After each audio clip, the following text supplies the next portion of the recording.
Olá, bom dia.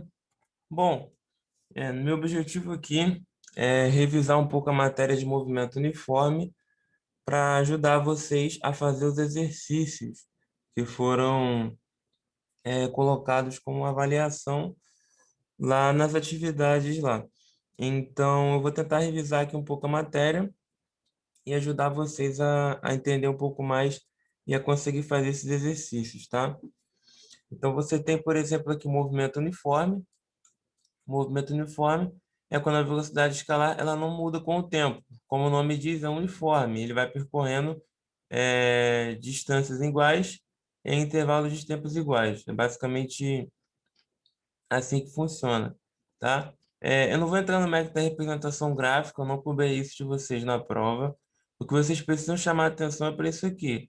Como o movimento é uniforme, a velocidade média é igual à velocidade do corpo no instante.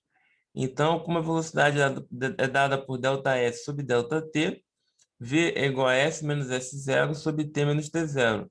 Né? O instante inicial você pode considerar como zero, então fica T aqui embaixo. S menos S0 sobre T. Né? Então, você joga o T pro lado, lá para o outro lado, ele está dividindo, ele passa multiplicando.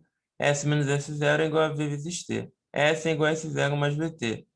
Famosa equação de sorvete. Então, S é igual a S0 mais VT.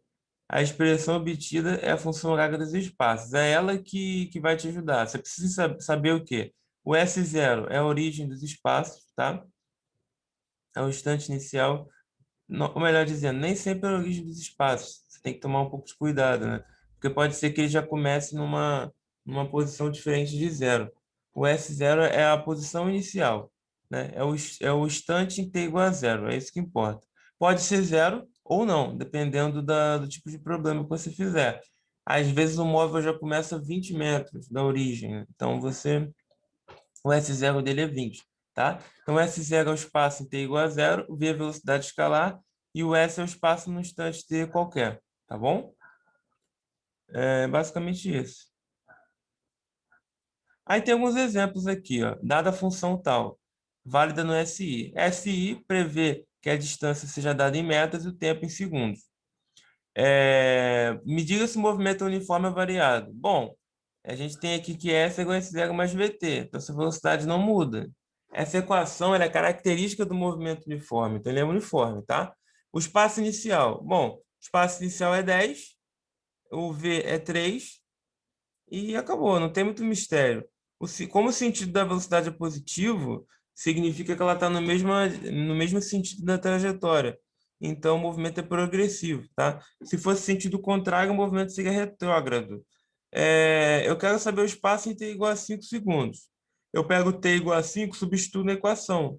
Fica S igual a 10 mais 3 vezes 5. Vai ficar 15 mais 10, 25. Se eu quero o instante em que o S é 31 é igual a 10 mais 3t. 21 é igual a 3t, t é igual a 7. Né? Muito tranquilo, gente. Isso aqui é bem fácil. E é isso que vai estar na prova de vocês, tá? Tem um exercício aqui, também bem tranquilo. Um sinal luminoso emitido da Terra no instante t igual a zero.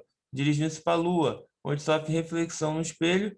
Lá é colocado por uma das missões, Apolo, e retorna à Terra no instante t. Considerando igual a 3,8 vezes 10 a 15 quilômetros a distância da Terra à Lua, e sendo 3 vezes 10 a quinta quilômetros por segundo a velocidade da luz, calcule o t. Eu quero saber o tempo que ela demora para percorrer isso. Como ele disse que ela refletiu e voltou para a Terra, você tem o quê? Na ida, a distância da luz da Terra até a Lua é o quê? É a distância da Terra até a Lua e a velocidade é essa, o famoso 3 vezes 10 oitava metros por segundo. 10 oitava, porque quilo significa 1000. Então vai ficar 3 mais 5, 8, 10 oitava, tá? E aqui é a mesma coisa, fica 10 oitava também. Velocidade ΔS sobre ΔT. O ΔT é ΔS sobre V. Então o tempo é 1,28 segundos. Só que a luz, ela vai e volta, né? Como ela vai e volta, ela percorre a distância duas vezes. Então, o intervalo de tempo tem que ser multiplicado por 2. Bem tranquilo, tem mais algumas questões aqui. Uma questão importante, ó. Você tem duas funções horárias, S igual a 4t e 120 menos 2t. Eu quero saber a distância que separa elas no instante t igual a 10. Então, eu substituo 10 nas duas equações, ó. SA é igual a 4 vezes 10, SB é 120 menos 2 vezes 10. E uma é 40 e a outra é 100. Se uma é 40 a outra é 100, a distância é 60.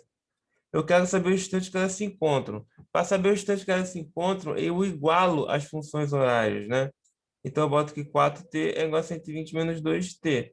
Então, vai ficar o quê? 6t igual a 120, t igual a 20, tá? Tranquilo? Sem mistério. E eu quero saber a posição do encontro. A posição do encontro é só substituir 20 em qualquer uma das equações, porque como é um encontro, a posição vai ser a mesma. Então, 4 vezes 20 é 80, e 120 menos 2 vezes 20, 120 menos 40 também é 80. Então, a distância são 80 metros, tá bom? Essa parte de encontro é muito importante, tá? Muito importante você ficar atento a isso. Isso aí pode cair na sua prova. Então, preste muita atenção, tá bom? Mais um exercício aqui bem interessante, ó. Calcule o tempo que um trem de 250 metros de comprimento, viajando a 72 quilômetros por hora, ele demora para atravessar completamente uma ponte de 150 metros de extensão. São 72 quilômetros por hora, você sai de quilômetro por hora e vai para metros por segundo. Para você fazer isso, você divide por 3,6. Aí vai dar 20 metros por segundo, tá? Por que que ele me deu o comprimento do trem? Porque o comprimento do trem vai influenciar o meu cálculo, tá? Então, por isso que eu preciso desse comprimento. Então, você tem aqui 150 metros de extensão, que é aqui o comprimento dessa trajetória. Ou melhor, 150 metros de extensão é o comprimento da ponte e 250 é o comprimento do trem. Eu quero saber o tempo que ele demora para percorrer tudo isso. Quanto é o tempo? Olha, ele vai percorrer 150 metros, só que ele tem que sair daqui, né? Quando é que o trem vai sair da ponte? Quando o último vagão dele ter percorrido isso, tá? Então eu tenho que analisar o pontinho que está aqui e ver tudo que ele vai percorrer até o trem passar tudo isso, que vai ser 150 metros da ponte e 250 metros do trem, tá? Então você tem o quê? 300, ou melhor, 400 metros, né?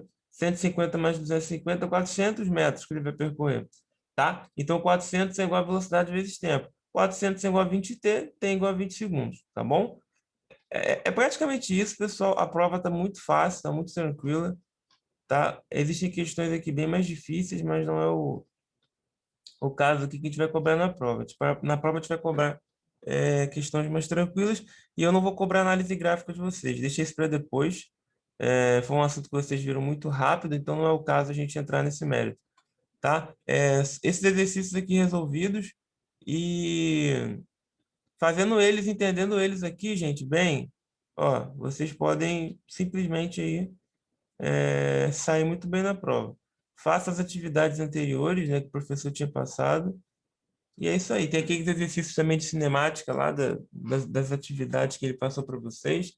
Então, fazendo isso aí vai ajudar bastante vocês. Espero ter ajudado. Qualquer dúvida aí, pode perguntar lá na plataforma que a gente responde, tá bom? Valeu, pessoal. Muito obrigado e bons estudos.